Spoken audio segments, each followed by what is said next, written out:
Good afternoon, everyone. My name is Yit. So today is our last presentation, which is about the social structure and economic activities of the Bisaya culture. Since Bisaya culture is made out of a lot of small tribes or so-called kampong, their social structure is not really complicated. Instead, it's relatively simple, but we will go deeper into that afterwards. And since Bisaya lives in rural areas, their economic activities usually relates to farming and handcrafting. So I will then pass it to my groupmate Shao to elaborate more about their society structure. Thank you, Manit. I'm Chai. Now let us talk about social structure. As we know that Bisaya community is small and normally each village have their own social. So the hierarchy of the village is simple and straightforward. We can easily know who is the head and who are the bottom of each village when we join or visit. When we talk about the hierarchy of Bisaya community, we know that one village is usually led by a village chief. Village chief must be wise and have great foresight. Of course, the brave to protect villages is most important at last time. This is then followed by strong men of the village as they are responsible of feeding and protecting the community. Women usually have low social structures, but they are responsible in take care of the men and family and ensure that they are happy. However, the structures of women are rise and having more freedom during nowadays. Now, the younger people of Bisaya culture is required to always respect the adult or the elder, while the female younger of Bisaya must be polite and must be decency. After we know about the simple introduction of social structure, now we take a look for the social pyramid. As we know that the top of the pyramid is the government of the Bisaya. That includes chief village and the minister who help chief village to manage the village or daily duty. Below the government is the male citizen and following is male child. From this pyramid we know that the level of male is normally higher than female. Woman and foreigner and female child are same stage in this social pyramid, but nowadays the stage of women are rise because rise of feminists. At the previous, staff are at the bottom of the social, that means that they are not have their freedom and only help the social to do the job. So now let me pass my mic to Alice. Thank you, Shelby. Now I would like to continue the last of the society structure, which is their marriage boundaries. In their olden days, their marriage boundaries are not that high. It's in average standard, which can be usually lower than 1,000.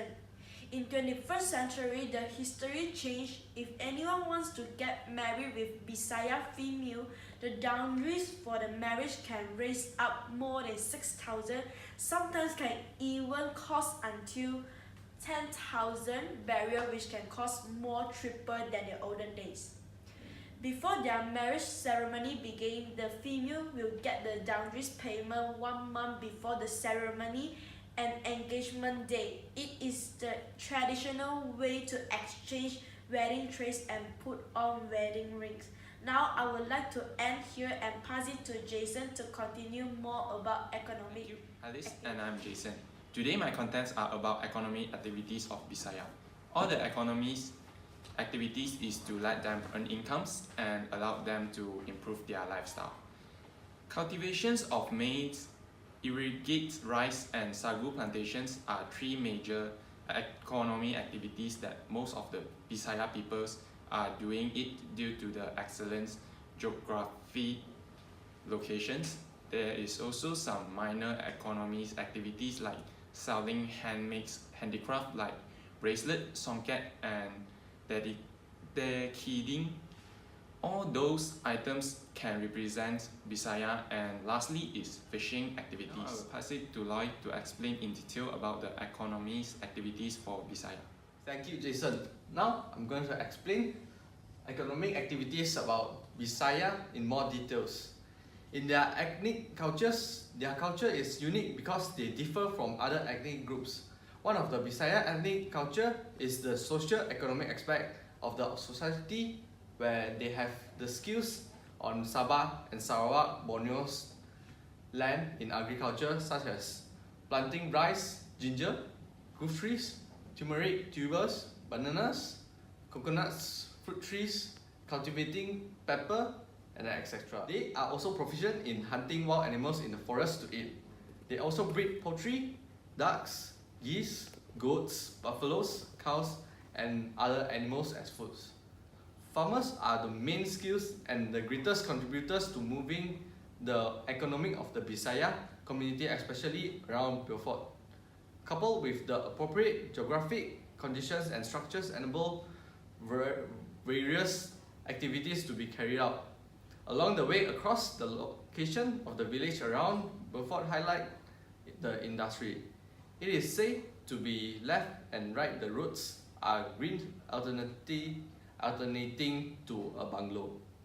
The palm oil and rice fields adorn the scenery. In addition to rice and oil palm, the sago company is most important in society because sago is the main food.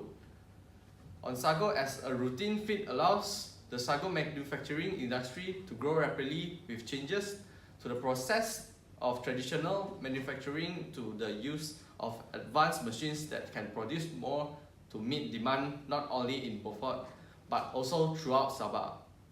Here clearly proves the socio-economic of the tribe, where they have high skills in agriculture and hunting.